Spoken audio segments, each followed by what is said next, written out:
effective speaking in spontaneous situations. I thank you all for joining us, even though the title of my talk is grammatically incorrect. I thought that might scare a few of you away. But I learned teaching here at the business school, catching people's attention is hard. So something as simple as that, I thought, might draw a few of you here. So this is going to be a highly interactive and participative workshop today. If you don't feel comfortable participating, that's completely fine, but do know I'm going to ask you to talk to people next to you. There'll be opportunities to stand up and practice some things, because I believe the way we become effective communicators is by actually communicating. So let's get started right away. I'd like to ask you all to read this sentence, and as you read this sentence, what's most important to me is that you count the number of F's that you find in this sentence. Please count the number of F's. Keep it quiet to yourself.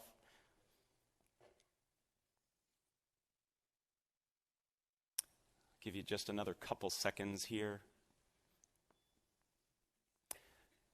3, 2, 1. Raise your hand, please, if you found 3 and only 3 F's. Excellent. Great. Did anybody find 4? Okay. Anybody find only 5 F's? And anybody find 6? There's 6 F's. What 2-letter word ending in F did many of us miss? Of. We'll make sure to get this to you so you can torment your friends and family at a later date. When I first was exposed to this over 12 years ago, I only found 3, and I felt really stupid. So I like to start every workshop, every class I teach with this to pass that feeling. No, that's not why I do this. I do this because this is a perfect analogy for what we're going to be talking about today. The vast majority of us in this room, very smart people in this room, were not as effective as we could have been in this activity. We didn't get it right. And the same is true when it comes to speaking in public, particularly when spontaneous speaking. It's little things that make a big difference in being effective. So today we're going to talk about little things in terms of your approach, your attitude, your practice that can change how you feel when you speak in public. And we're going to be talking primarily about one type of public speaking. Not the type that you plan for in advance, the type that you actually spend time thinking about, you might even create slides for. These are the keynotes, the conference presentation, the formal toasts. That's not what we're talking about today. We're talking about spontaneous speaking. When you're in a situation that you're asked to speak off the cuff and in the moment. What we're going through today is actually the result of a workshop I created here for the business school. Several years ago, a survey was taken among the students, and they said, what are things we could do to help make you more successful here? And at the top of that list was this notion of responding to cold calls. Does everybody know what a cold call is? It's where the mean professor like me looks at some students and says, "What do you think?" And there was a lot of panic and a lot of silence. So as a result of that, this workshop was created, and a vast majority of first-year students here at the GSB go through this workshop. So I'm going to walk you through sort of a hybrid version of what they do. The reality is that spontaneous speaking is actually more prevalent than planned speaking. Perhaps it's giving introductions. You're at a dinner and somebody says, "You know so-and-so, would you mind introducing them?" Maybe it's giving feedback in the moment. Your boss turns to you and says, "Would you tell me what you think?" It could be a surprise toast. Or finally, it could be during the Q&A session. And by the way, we will leave plenty of time at the end of our day today for Q&A. I'd love to hear the questions you have about this topic or other topics related to communicating.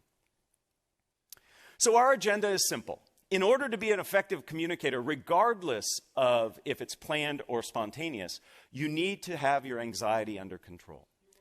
So we'll start there. Second, what we're going to talk about is some ground rules for the interactivity we'll have today. And then finally, we're going to get into the heart of what we will be covering. And again, as I said, lots of activity, and I invite you to participate. So let's get started with anxiety management. 85% of people tell us that they're nervous when speaking in public. And I think the other 15% are lying. Okay? We could create a situation where we could make them nervous too. In fact, just this past week, a study from Chapman University asked Americans, what are the things you fear most? And among being caught in a surprise terrorist attack, having your identity stolen, was public speaking. Among the top 5 was speaking in front of others. This is a ubiquitous fear and one that I believe we can learn to manage. And I use that word manage very carefully because I don't think we ever want to overcome it. Anxiety actually helps us. It gives us energy, helps us focus, tells us what we're doing is important, but we want to learn to manage it. So I'd like to introduce you to a few techniques that can work, and all of these techniques are based on academic research. But before we get there, I'd love to ask you, what does it feel like when you're sitting in the audience watching a nervous speaker present? How do you feel? Just shout out a few things. How do you feel? Uncomfortable. I heard many of you going, yes, uncomfortable. It feels very awkward, doesn't it? So what do? Now, a couple of you probably like watching somebody suffer, okay? But most of us don't. So what do? We sit there and we nod and we smile, or we disengage. And to the nervous speaker looking out at his or her audience, seeing a bunch of people nodding or disengaged, that does not help. Okay? So we need to learn to manage our anxiety, because fundamentally, your job as a communicator, rather, regardless of if it's planned or spontaneous, is to make your audience comfortable. Because if they're comfortable, they can receive your message. And when I say comfortable, I am not referring to the fact that your message has to be sugar-coated and nice for them to hear. It can be a harsh message, but they have to be in a place where they can receive it. So it's incumbent on you as a communicator to help your audience feel comfortable. And we do that by managing our anxiety. So let me introduce you to a few techniques that I think you can use right away to help you feel more comfortable. The first has to do with when you begin to feel those anxiety symptoms. For most people, this happens in the initial minutes prior to speaking. In this situation, what happens is many of us begin to feel whatever it is that happens to you. Maybe your stomach gets a little gurgly, maybe your legs begin to shake, maybe you begin to perspire. And then we start to say to ourselves, oh my goodness, I'm nervous. Uh-oh, they're going to tell I'm nervous. This is not going to go well. And we start spiraling out of control. So research on mindful attention tells us that when we begin to feel those anxiety symptoms, we simply greet our anxiety and say, hey, this is me feeling nervous. I'm about to do something of consequence. And simply by greeting your anxiety and acknowledging it, that it's normal and natural. Heck, 85% of people tell us they have it. You actually can stem the tide of that anxiety spiraling out of control. It's not necessarily going to reduce the anxiety, but it will stop it from spinning up. So the next time you begin to feel those anxiety signs, take a deep breath and say, this is me feeling anxious. I notice a few of you taking some notes. There's a handout that will come at the end that has everything that I'm supposed to say. Okay? Can't guarantee I'm going to say it, but you'll have it there. In addition to this approach, a technique that works very well, and this is a technique that I helped do some research on way back when I was in graduate school, has to do with reframing how you see the speaking situation. Most of us, when we are up presenting, planned or spontaneous, we feel that we have to do it right. And we feel like we are performing.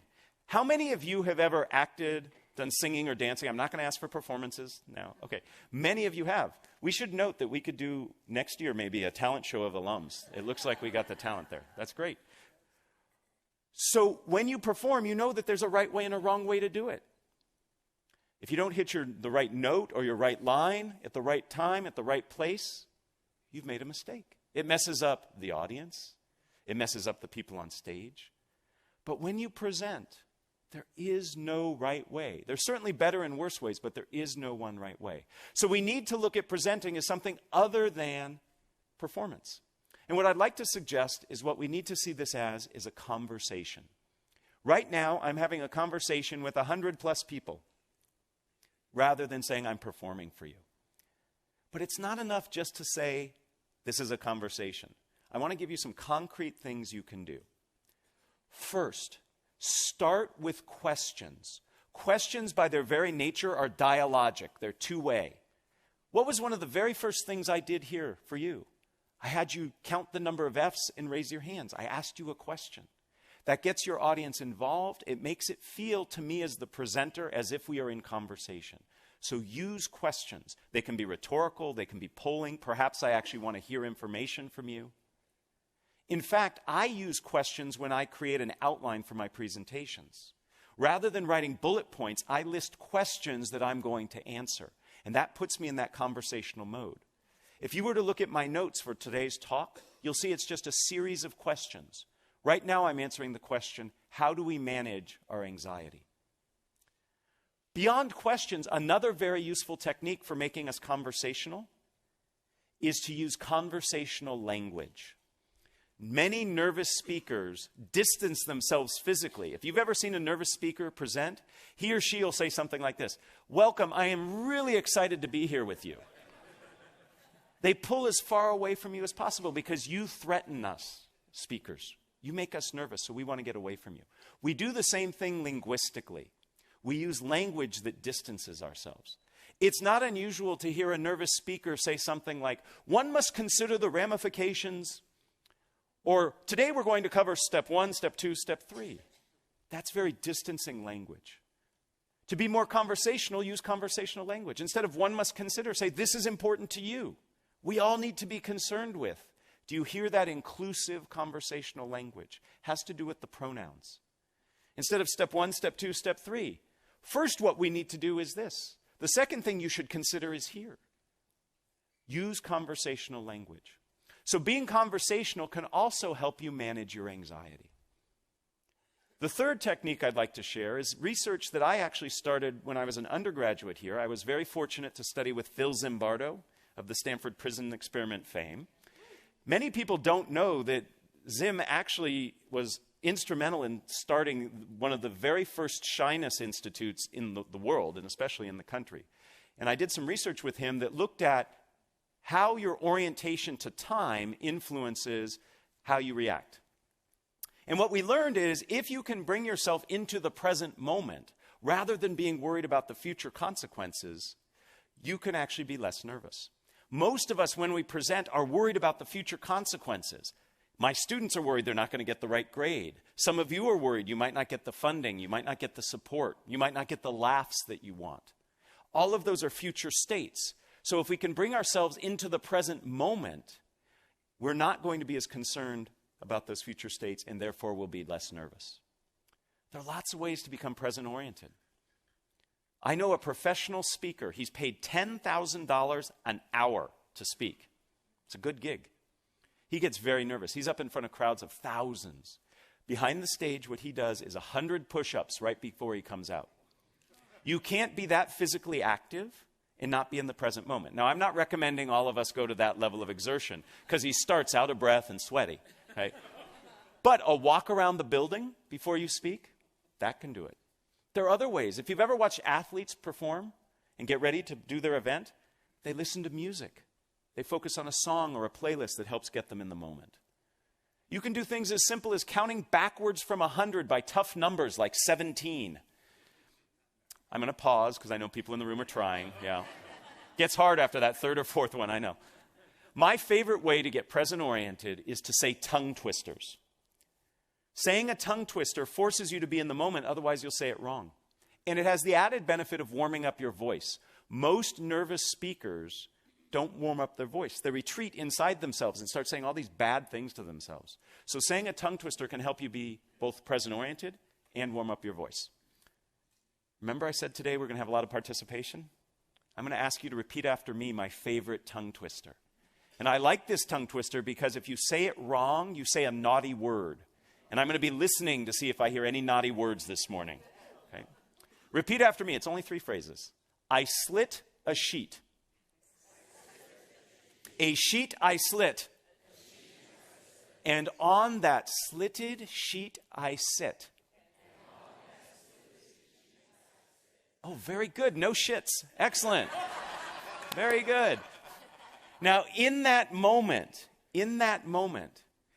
you weren't worried about, I'm in front of all these people, this is weird, this guy's having me do this. You were so focused on saying it right and trying to figure out what the naughty word was that you were in the present moment. That's how easy it is. So it's very possible for us to manage our anxiety. We can do it initially by greeting the anxiety when we begin to feel those signs. We can do it when we reframe the situation as a conversation.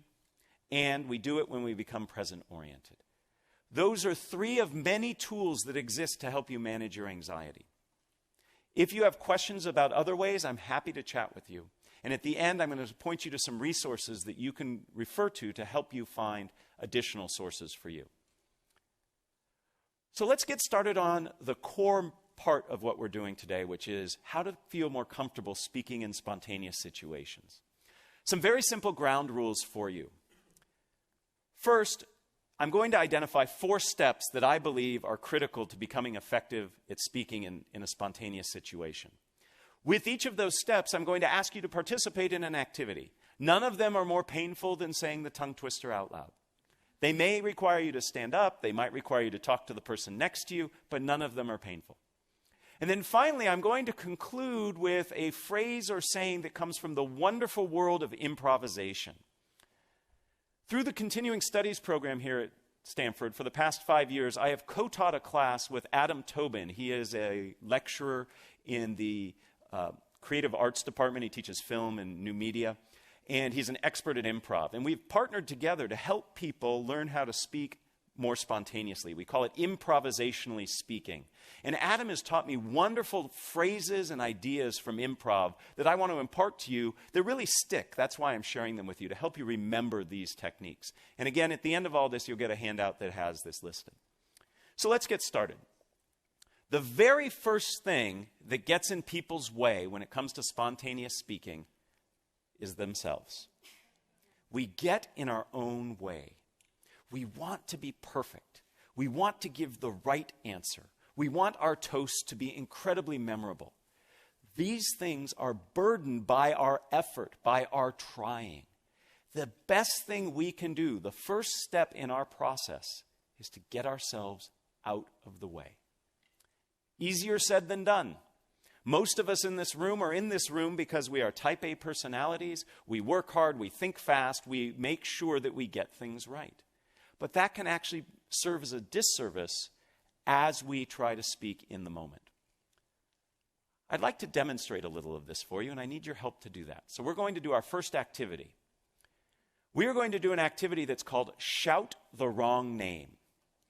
In a moment, if you are able and willing, I'm going to ask you to stand. And I'm going to ask you for about 30 seconds to look all around you in this environment, and you are going to point at different things. And I know it's rude to point, but for this exercise, please point. I want you to point to things, and you are going to call the things you are pointing to out loud anything but what they really are. So I might point to this and say refrigerator. I might point to this and say cat. I am pointing to anything in your environment around you. It can be the person sitting next to you, standing next to you. You will just shout, and shouting is important, the wrong name. So in a moment, I'm going to ask you to stand and do that. Please raise your hand if you already have the first 5 or 6 things you're going to call out. Yeah, that's what I'm talking about. We stockpile. You all are excellent game players. I told you the game. Shout the wrong name. And you have already begun figuring out how you're going to master the game. That's your brain trying to help you get it right. I'd like to suggest the only way you can get this activity wrong is by doing what you've just done. Okay? There is no way to get this wrong. Okay? Even if I call this a chair, no penalty will be bestowed upon you. Okay? Because I won't know what you were pointing at. You could have been pointing at the floor under the chair, and you called the floor the chair, and you were fine.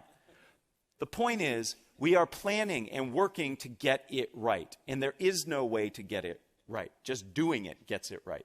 Okay, so let's try this now. We're going to play this game twice. Again, it's for 30 seconds. If you are willing and able, will you please stand up? You can do this seated, by the way, but if you're willing and able, let's stand up. Okay, in a moment, I am about to say go, and I would like for you to point at anything around here, including me. It's okay to point at me. I hope it's not a bad thing you say when you point at me, but point at different things and loudly and proudly call them different than what they are. Ready? Begin. Porcupine, California, salt shaker, car, library, tennis racket, purple, orange, putrid, hello, Time. Time. You can stay standing because in a mere moments we're going to do it again. So if you're comfortable standing, we're about to do it again. First, thank you. That was wonderful. I heard great words being called out. It was fun. And some of you in the back were doing it in sync, so it looked like you were doing some 70s disco dance. It was awesome. Okay? This was great. Now, let me ask you just a few questions. Did you notice anything about the words that you were saying? Did we find patterns, perhaps? Maybe some of you were going through fruits and vegetables. A few of you were going through things that started with the letter A, right? That's your brain saying, okay, you told me not to stockpile, so I'm going to try to be a little more devious, and I'm going to give you patterns, okay? Same problem. When we teach that class I told you about, that improvisationally speaking class, we like to say, your brain is there to help you. These things it's doing have helped you be successful. But like a windshield wiper, we just want to wipe those suggestions away and see what happens. Okay? So we're going to do this activity again. This time, try the best you can to thank your brain if it provides you with patterns or stockpiles, and just say, thank you, brain, and disregard them. Okay? So let's see what happens when we're not stockpiling and we're not playing off patterns. We'll do this for only 15 seconds. See how this feels. Baby steps. Ready? Begin. Kodak. Bicycle chain. Skateboard. Bananas. Purple. Putrid.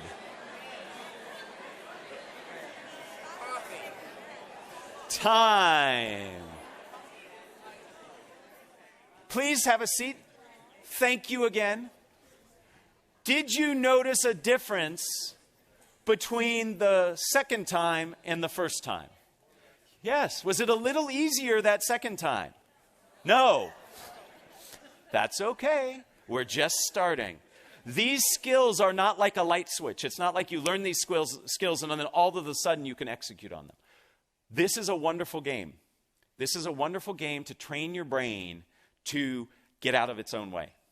You can play this game anywhere, anytime. I like to play this game when I'm sitting in traffic. Makes me feel better. I shout things out. They're not the naughty things that I want to be shouting out, but I shout out things and it helps. You're training yourself to get out of your own way. You're working against the muscle memory that you've developed over the course of your life with a brain that acts very fast to help you solve problems. But in essence, in spontaneous speaking situations, you put too much pressure on yourself trying to figure out how to get it right. So a game like this teaches us to get out of our own way. It teaches us to see the things that we do that prevent us from acting spontaneously. In essence, we are reacting rather than responding. To react means to act again. You've thought it and now you're acting on it. That takes too long and it's too thoughtful. We want to respond in a way that's genuine and authentic. So the maxim I would like for you to take from this, and again, these maxims come from improvisation, is one of my favorite: dare to be dull. And in a room like this, telling you dare to be dull is offensive, and I apologize. But this will help. Rather than striving for greatness, dare to be dull. And if you dare to be dull and allow yourself that, you will reach that greatness. It's when you set greatness as your target that it gets in the way of you ever getting there. Because you over-evaluate, you over-analyze, you freeze up. So the first step in our process today is to get out of our own way. Dare to be dull. Easier said than done, but once you practice, and a game just as simple as the one we practiced is a great way to do it. But that's not enough. Getting out of our own way is important, but the second step of our process has us change how we see the situation we find ourselves in. We need to see the speaking opportunity that we are a part of as an opportunity rather than a challenge and a threat. When I coach executives on Q&A skills, when they go in front of the media or whatever, investors, they see it as an adversarial experience, me versus them. And one of the first things I work on is change the way you approach it. A Q&A session, for example, is an opportunity for you. It's an opportunity to clarify. It's an opportunity to understand what people are thinking. So if we look at it as an opportunity, it feels very different. We see it differently, and therefore we have more freedom to respond. When I feel that you are challenging me, I am going to do the bare minimum to respond and protect myself. If I see this as an opportunity where I have a chance to explain and expand, I'm going to interact differently with you. So spontaneous speaking situations are ones that afford you opportunities. So when you're at a corporate dinner and your boss turns to you and says, "Oh, you know him better than the rest. Would you mind introducing him?" You say, "Great, thank you for the opportunity," rather than, right? I better get this right. So see things as an opportunity. I have a game to play to help us with this. This is a fun one. The holidays are approaching. We all in this room are going to give and receive gifts. Here's how this game will work. It works best if you have a partner. So I'm hoping you can work with somebody sitting next to you. If there's nobody sitting next to you, you turn around, introduce yourself, great way to connect. If not, you can play this game by yourself. It's just a little harder and you can't do the second part of the game. So after I explain the game, this gives you a chance to get to know somebody. Here's how it works. If you have a partner, you and your partner are going to exchange imaginary gifts. Okay? Pretend you have a gift. It can be a big gift, it can be a small gift. And you will give your gift to your partner. Your partner will take the gift and open it up and will tell you what you gave them. Because you just gave them a gift. So you are going to open up the box and you're going to look inside and you are going to say the first thing that comes to your mind in the moment. Not the thing you have all just thought of. Or the thing after that. Remember what we talked about before? That still plays. That's still in play. Okay, you're stockpiling. Look in there. My favorite that I said, somebody gave me a gift during playing this game. I looked inside and I saw a frog leg. I don't know why I saw a frog leg, but that's what I said. That's the first part of the activity. Now, the opportunity is twofold in this game. The opportunity is for you, the gift receiver, to name a gift. That's kind of fun. That's an opportunity. It's not a threat. But the real opportunity is for the gift giver.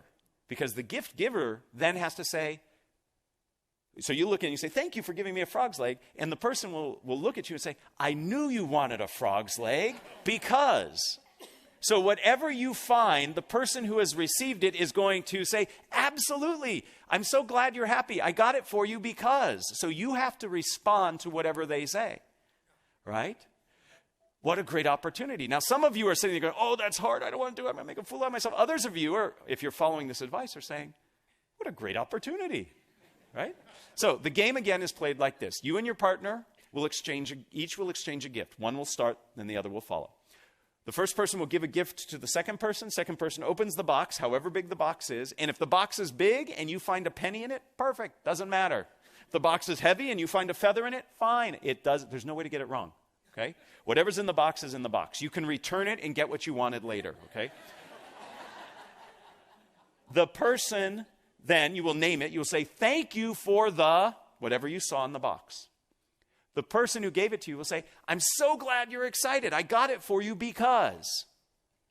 And you will give a reason that you got them whatever they decided you gave them. Make sense? All right. So very quickly, just in 5 seconds, find a partner if you're willing to do this with a partner. Everybody have a partner?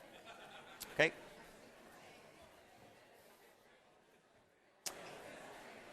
All right. In your partnerships, pick an A person and a B person. You may stand or sit. It's totally up to you. Pick an A and pick a B. Okay? B goes first. Ha, ha, ha. All right. B, give A a gift. B, give A a gift. A, thank them. And then B will name and give the reason they gave it to him.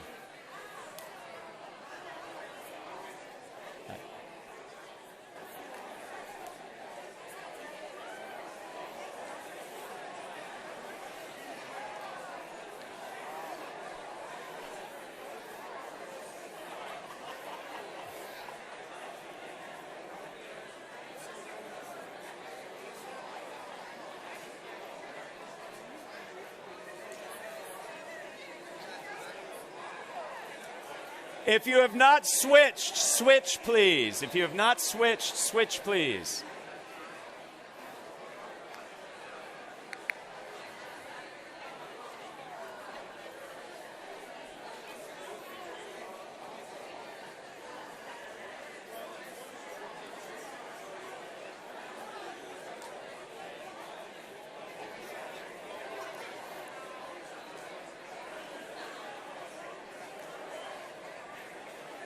Let's wrap it up in 30 seconds, please. Let's wrap it up.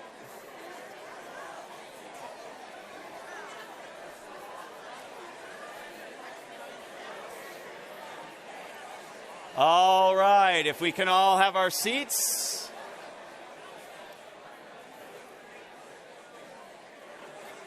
If we can all take our seats, please. I know I'm telling a room of many MBA alums to stop talking, and that's hard.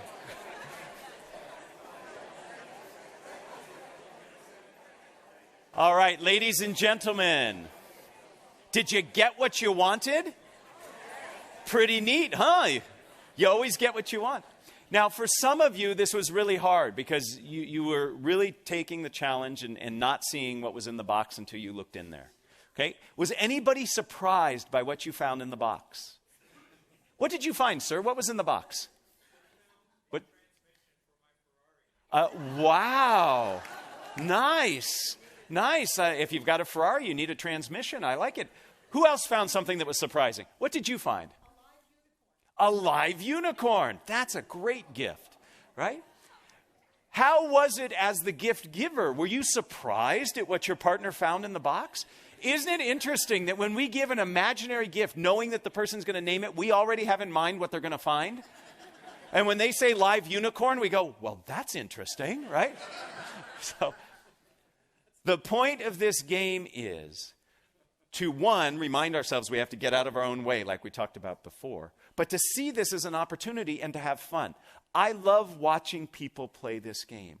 The number of smiles that I saw amongst you, and I have to admit, when I first started, some of you looked a little dour, a little doubting, okay? But in that last game, you were all smiling and looked like you were having fun. So when you reframe the spontaneous speaking opportunity as an opportunity, as something that you can co-create and share, all of a sudden, you are less nervous, less defensive, and you can accomplish something pretty darn good.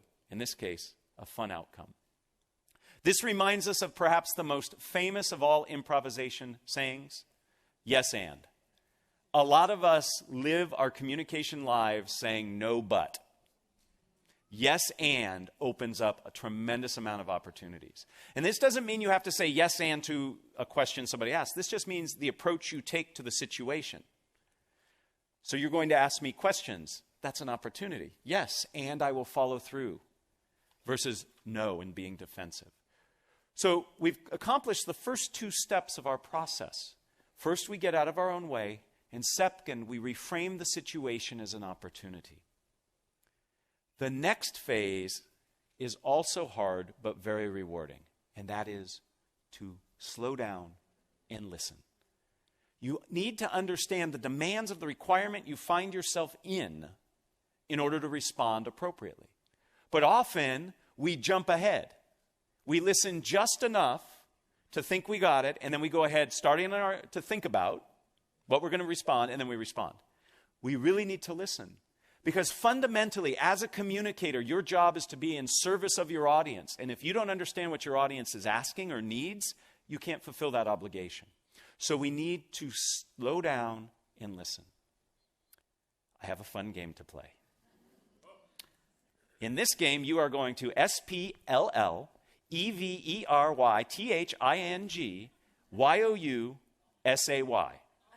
TOYOURPARTNER. I will translate. You are going to get with the same partner you just worked with, and you are going to have a very brief conversation about something fun that you plan to do today, I know this is the most fun you're going to have all day, but the next fun thing you're going to do today, you are going to tell your partner what you are going to do that will be fun today, but you are going to do so by spellingit. Okay? So you're going to spell it. It's okay if you are not a good speller. Okay? You'll see the benefit of doing this. So, with the partner you just worked with, person A is going to go first this time. You are simply going to tell your partner, actually you're going to spell to your partner what it is of fun, something of fun, that you're going to do today. Okay?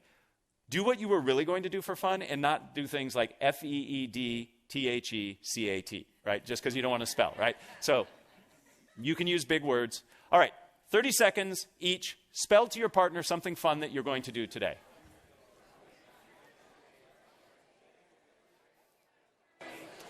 Would you like to play? Go ahead. Gothegame. Oh my goodness, say it again. Spell it again. Yep. Yep. EXCELLENT. IHOPETHAT THEYWIN.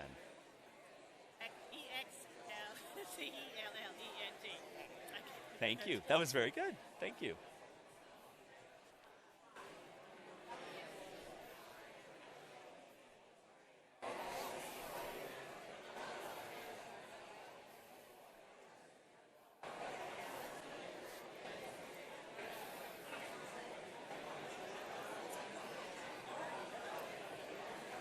If you have not switched, switch. Take 30 more seconds with the new partner spelling.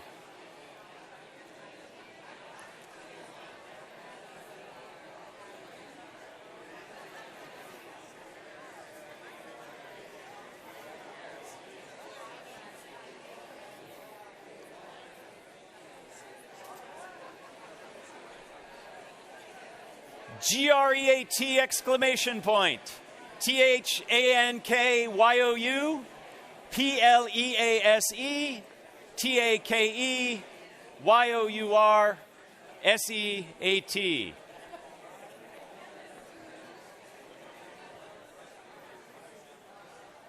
So what did we learn? What did we learn? Besides that we're not so good at spelling. You have to pause between the words. How did this change your interaction with the person you were interacting with? What did you have to do? Focus and listen. And you can't be thinking ahead. You have to be in the moment. When you listen and truly understand what the person is trying to say, then you can respond in a better way, a more targeted response. We often don't listen. So we start by getting out of our own way. We then reframe the situation as an opportunity. Those are things we do inside our head. But in the moment of interacting, we have to listen first before we can respond to the spontaneous request.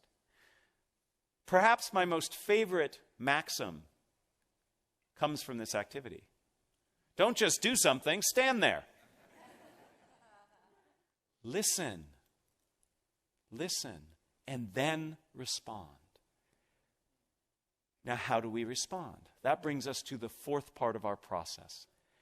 And that is, we have to tell a story. We respond in a way that has a structure. All stories have structure.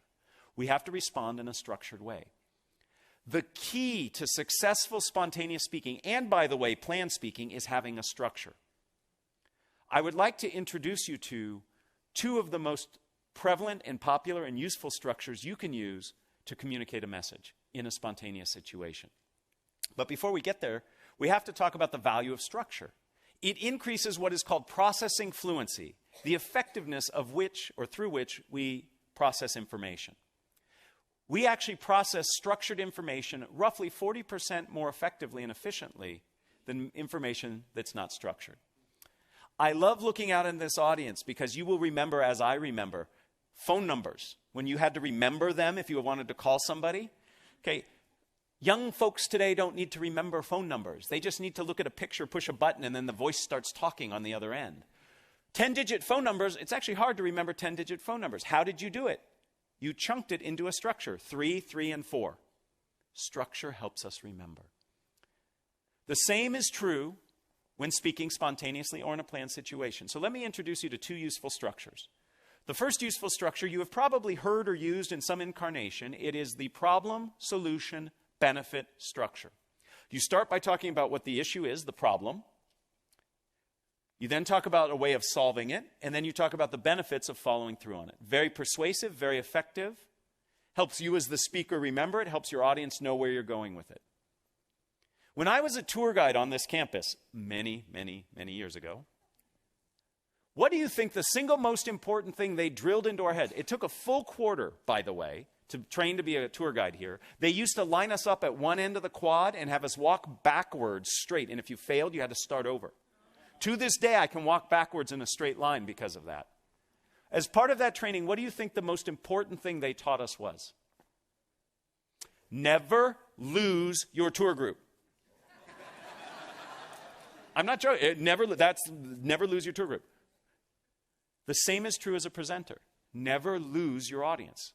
The way you keep your audience on track is by providing structure. None of you would go on a tour with me if I said, "Hi, my name's Matt, let's go." You want to know where you're going, why you're going there, how long it's going to take. You need to set expectations, and structure does that. Problem, solution, benefit is a wonderful structure to have in your back pocket. It's something that you can use quickly when you're in the moment. It can be reframed so it's not always a problem you're talking about. Maybe it's an opportunity. Maybe there's a market opportunity you want to go out and capture. It's not a problem that we're not doing it, but maybe we'd be better off if we did. So it becomes opportunity, solution, which are the steps to achieve it, and then the benefit. Another structure, which works equally well, is the what, so what, now what structure. You start by talking about what it is. Then you talk about why it's important, and then what the next steps are. This is a wonderful formula for answering questions, for introducing people. So if I'm in the moment somebody asks me to introduce somebody, I change the what to who. I say who they are, why they're important, and what we're going to do next. Maybe listen to them, maybe drink our wine, whatever.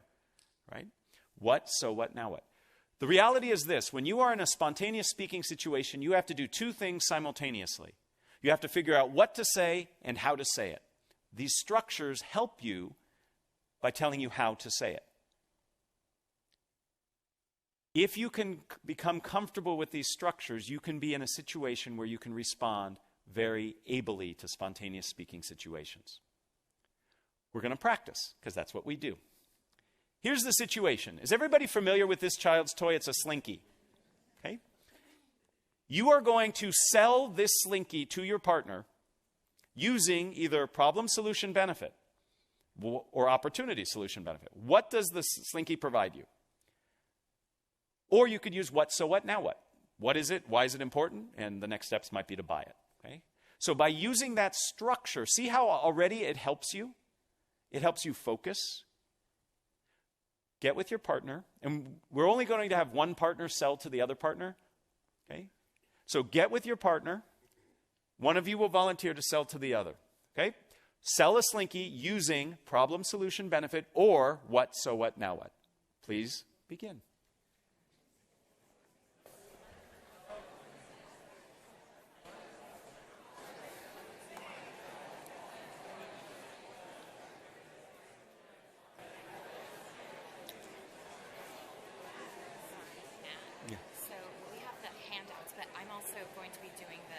The microphone. So when I debrief this, you can go ahead and pass them out. Okay, Does that make sense? After Q&A? No. After this activity. Okay, and then after that we'll do Q&A. Correct.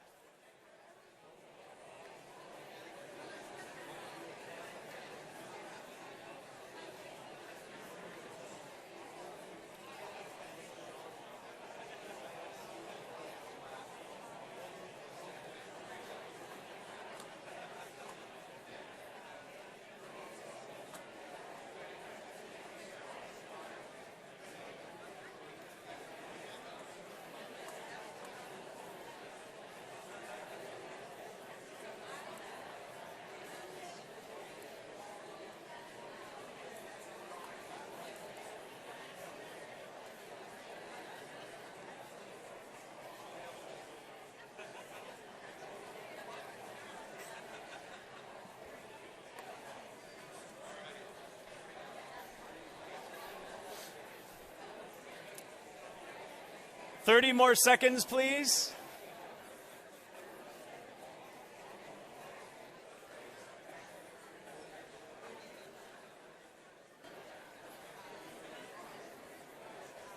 Excellent. Let's all close the deal, seal the deal. I have never seen more people in one place doing this at the same time. I love it. I teach people to gesture and gesture big. It's great. I love it. So if you were the recipient of the sales pitch, thumbs up. Did they do a good job? Did they use the structure? Awesome. I'm recruiting you all for my next business as my salespeople. Please try to ignore this, but as we're speaking, the handout I told you about is coming around. On the back of that handout, you are going to see a list of structures, the 2 we talked about and several others, that can help you in spontaneous speaking situations. These structures help because they help you understand how you're going to say what you say. Structure sets you free, and I know that's kind of ironic, but it's true. If you have that structure, then you're free to think about what it is you're going to say. It reduces the cognitive load of figuring out what you're saying and how you're going to say it. All of this is on that handout. Okay? So what does this all mean? It means that we have within our ability the tools and the approaches to help us in spontaneous speaking situations. The very first thing we have to do is manage our anxiety, because you can't be an effective speaker if you don't have your anxiety under control. And we talked about how you can do that by greeting your anxiety, reframing as a conversation, and being in the present moment. Once you do that, you need to practice a series of 4 steps that will help you speak spontaneously. First, you get out of your own way. I would love it if all of you, on your way from here to the football game, point at things and call them the wrong name. It'll be fun. If most of us do it, then it won't be weird. If only 1 and 2 of us do it, it'll be weird. Right? Second, give gifts. By that I mean see your interactions as ones of opportunity, not challenges. Third, take the time to listen. Listen. And then finally, use structures. And you have to practice these structures. I practice these structures on my kids. I have 2 kids. When they ask me questions, I usually answer them in what, so what, now what. They don't know it. But when they go over to their friends' houses and they see their friends ask their dads questions, they don't get what, so what, now what. So, you have to practice. The more you practice, the more comfortable you will become. Ultimately, you have the opportunity before you to become more compelling, more confident, more connected as a speaker if you leverage these techniques. If you're interested in learning more, this is where I do a little plug.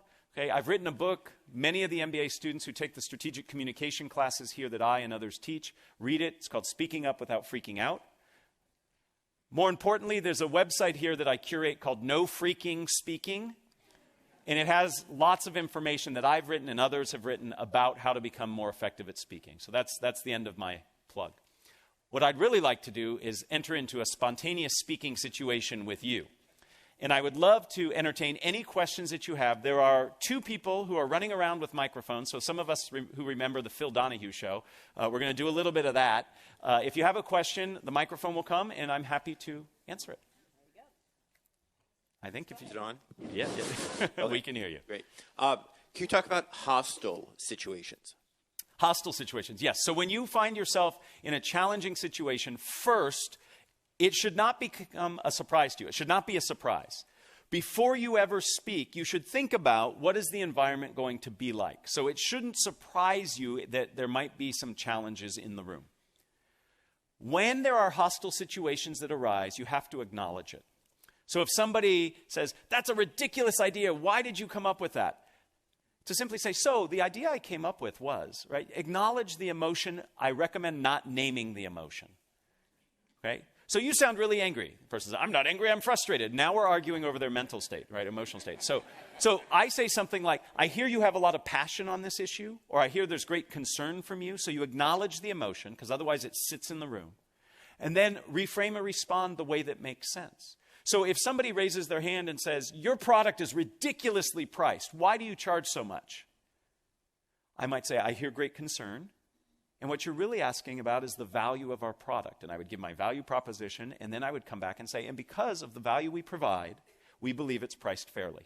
So you answer the question about price, but you reframe it in a way that you feel more comfortable answering it. So the way to do this is to practice all the skills we just talked about. The only skill that I'm adding to this is the awareness in advance that you might be in that situation. First, I have to truly listen to what I'm hearing, right? It's very easy for me when I hear a challenging question to get all defensive and not hear what the person's asking. I see it as an opportunity to reframe and explain. Okay, so again, you have to practice, but that's how I think you address it. Are there other questions? I see a question back here. Yes, please. Yes, first of all, thank you very much. Great presentation. Thank you. For a lot of the speaking I do, I have remote audiences, so audiences distributed all over the country with telecom. Any tips for those kinds of audiences? So when you are speaking in a situation where not everybody is co-located, okay? In fact, right at this very moment, there are people watching this presentation remotely. What you need to do is be mindful of it. Second, try to include engagement techniques where the audience actually has to do something. So physical participation is what we did here through the games. You can ask your audience to imagine something. Imagine what it would be like if, when we try to achieve a goal. Rather than saying, here's the goal we're trying to achieve, say, imagine what it would be like if. See what that does to you. It pulls you in. I can take polling questions. Most of the technology that you're referring to has some kind of polling feature. You can open up some kind of wiki or Google Doc or some collaborative tool where people can be doing things and you can be monitoring that while you're presenting. So I might take some breaks. I talk for 10, 15 minutes and say, okay, let's apply this and let's go into this Google Doc I've created and I see what people are doing. So it's about variety and it's about engagement. Those are the ways that you really connect to people who are remote from you. Other questions?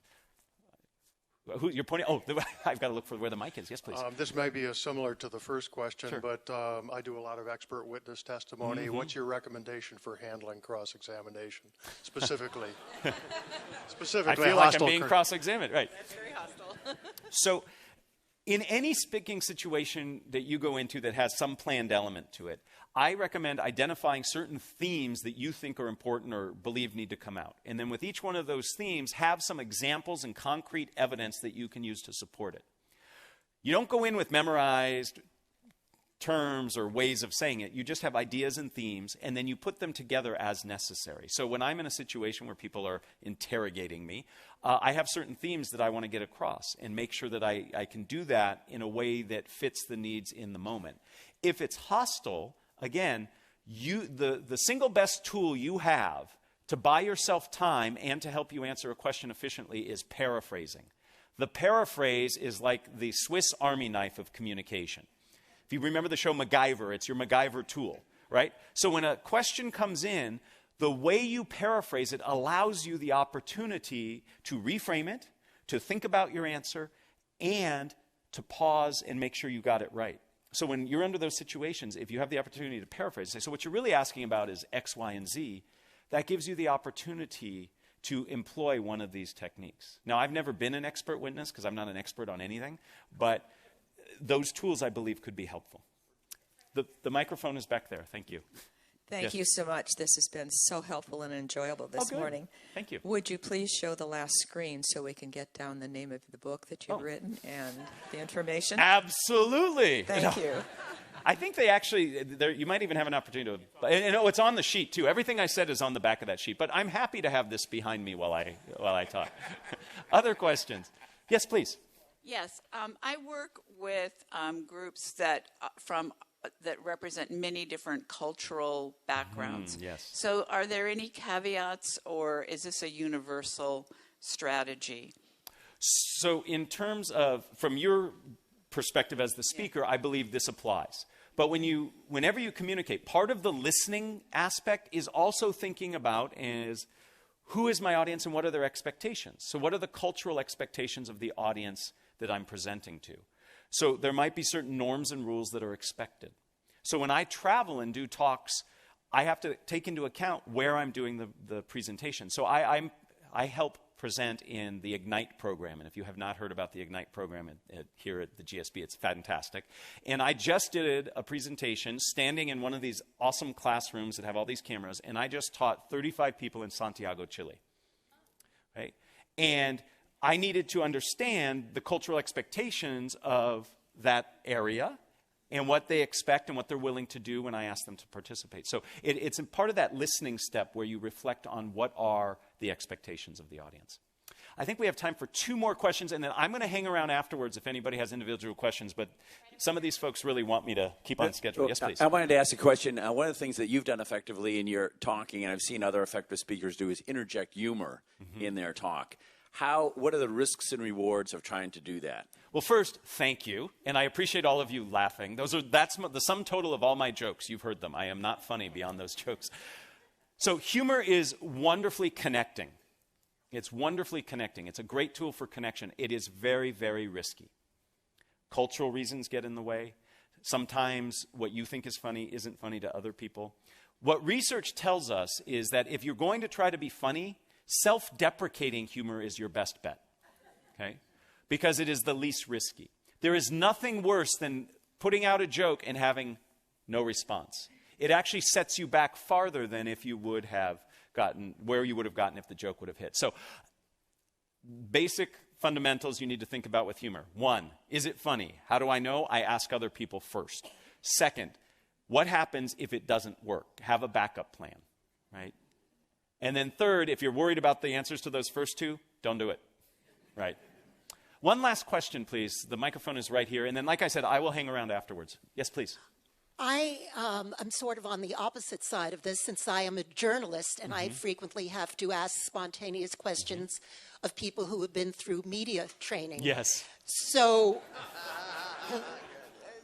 any tips for chinks in the armor, way to ask a question without being antagonistic but get a facsimile of a straight answer? Well, so let me give you 2 answers. One is I have young boys, and the power of the why is great. Just ask why a couple times, and you can get through that first 2 layers of training. You know, why do you say that? How do you feel about that? The second bit is what I have found successful in getting people to, I do this to get people to answer in a more authentic way. What I'll do is I'll ask them to give advice. So what advice would you give somebody who's challenged with this? Or what advice would you give to somebody in this situation? And by asking for the